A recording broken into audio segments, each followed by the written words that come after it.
Hi guys, hello. This is for Virgo. Welcome dito sa aking channel, Virgo. Congratulations sa lahat ng Virgo na nandito sa aking channel. Okay? Virgo, congratulations. Kasi, alam nyo, maraming Virgo yung nagko-comment sa akin. Maraming Virgo yung nagpapasalamat. Kasi, siguro yung iba nagagalit. Especially yung mga Virgo. Meron akong mga like Capricorn and Virgo na nagme-message sa akin sila. They are happy. They are parang contented kasi yung mga message daw na natatanggap nila from my readings ay okay. Sa iba parang nagagalit sila kasi against yon sa gusto nila. Pero yung iba nagpapasalamat kasi nakakaligtas daw sila sa mga like panluloko, sa panggaganyo, pagnanakaw, or kung ano pa man. Kasi nagiging aware sila. Yun yung dapat, guys. Okay? Huwag kayong magalit sa messenger. Okay? Okay, Virgo. Moderation and truth. 32, 5, 44, 8. Rhino. Sa nakikita ko sa'yo dito, may mga kailangan kayong i-moderate. I don't know kung ano yan. May bisyo ka ba? Sobrang workaholic, sobrang pag-iisip, sobrang pagmamahal. Basta yung sobra, mali yun. Okay? Pagdadayat, sobrang pagdadayat, sobrang pagpapataba. Mali yun. Okay? Basta sinasabing sobra. Okay? Moderation. Kailangan mong mag-moderate, guys. Okay? Kailangan mong kontrolin. Okay, yung sarili mo or whatever man yan na sobra na para hindi ka nag-aalala. Okay? 44-8 Jackal. So, truth. There's a parang revelation. May revelation na mangyayari sa buhay mo, Virgo. Ano yung ibig sabihin yan?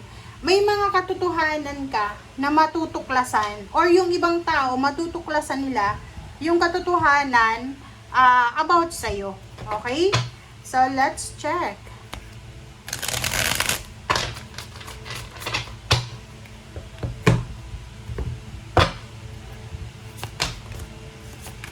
Okay, the Star, 3 of Wands, okay, 5 of Wands, the World card, 9 of Wands. Nako, I feel kung ano yung nangyayari sa'yo. Sa nakikita ko sa'yo dito, Virgo, marami kang pangarap sa buhay. You are parang goal-oriented ka. Masipag, goal-oriented, maraming plano. Yun ang nakikita ko sa'yo. Sinasabi ng bara sa'yo dito na may hinihintay ka ba? Okay? So, kung ano man yung hinihintay mo, promotion, salary increase, whatever man yan, gusto mo bang pumunta ng ibang bansa, pero nag-aantay ka? Ang sabi ng bara sa'yo dito na just be patient, guys. Just be patient. Kasi, pwedeng sobrang aggressiveness yung nakikita ko sa'yo dito.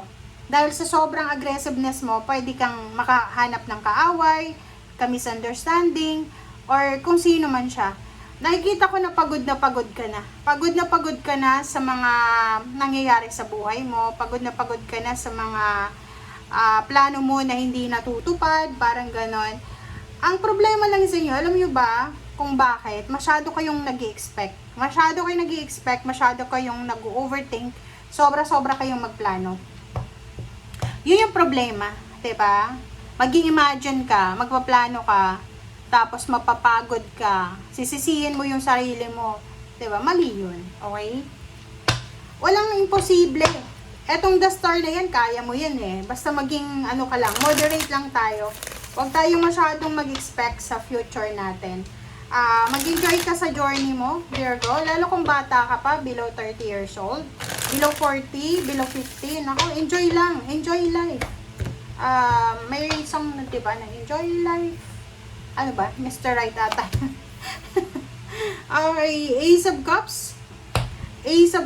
Love life to. Love life or emotion. Sa nakikita ko sa'yo dito, yung buhay mo naman sa 6 months na to, hindi siya puro lungkot, hindi naman siya puro saya. Kumbaga, tamang timpla lang.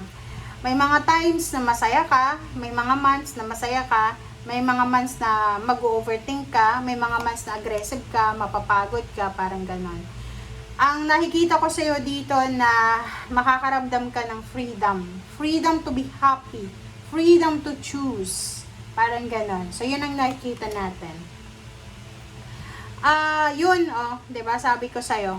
Sabi ng baraha sa'yo dito, wag kang makikipag-away sa 6 months na to. Wag kang makikipag-away, wag kang gagawa ng rason para magkaroon ng kaaway kasi pagsisisihan mo yan sa bandang huli. Okay? Sinasabi ng baraha na you're waiting for your freedom. Gusto mong makipaghiwalay sa asawa mo, boyfriend, girlfriend. Sabi ng baraha, maghintay ka. Mangyayari yan sa tamang panahon kung ayaw mo na talaga.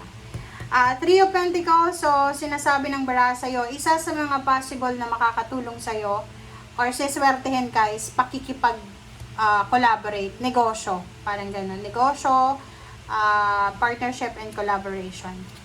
Another is Nine of Wands and Queen of Pentacles. Nakikita ko pagod na pagod ka na eh. Pagod na pagod ka na sa pagtatrabaho, pagod na pagod ka na kung kailan ba darating yung mga pangarap mo sa buhay, pagod na pagod ka na kung kailan mo ba matatapos itong mga dapat matapos na ito. Sinasabi ng baraha sa'yo dito na ayaw mo nang balikan, Virgo, yung mga nangyari sa'yo dati pa. Hindi ko alam kung anong nangyari sa'yo dati pa. Okay, let's check. Basta ang sabi ng baraha sa'yo dito, Virgo, simula July hanggang December, dahan-dahan ka lang. Ang nakikita ko dito parang Pisces din to. Pisces, Scorpio, and Cancer. If you are connected sa mga zodiac sign na yan, pare-pareho kayo na sinasabi ng baraha, magdahan-dahan kayo. Okay, dahan-dahan lang, pag-isipang mabuti, kung ano yung mga dapat gawin.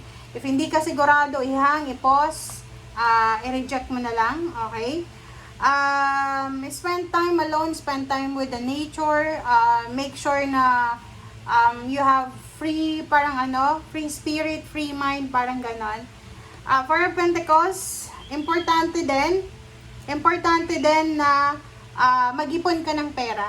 Yun, sa 6 months na to, if there's an opportunity na makapag-ipon ka ng pera, na makapag-save ka ng pera, gawin mo siya. Okay? Seriously, guys. And King of Swords, sinasabi ng baraha sa'yo na isang future plans ang posibleng pag-iisipan mo na naman. So, nakikita ko sa'yo dito, meron ka na naman na bagong plano. You have new plans para sa 2027, 28, na kailangan mong pag-isipan, kailangan mong pagdesisyonan. So, you need to be careful. Okay? You need to be careful. Eto guys ha, maging careful kayo. Moderation. Pasensya. Temperance. Yun ang pinaka-importanting gawin nyo. Okay? Thank you. Bye!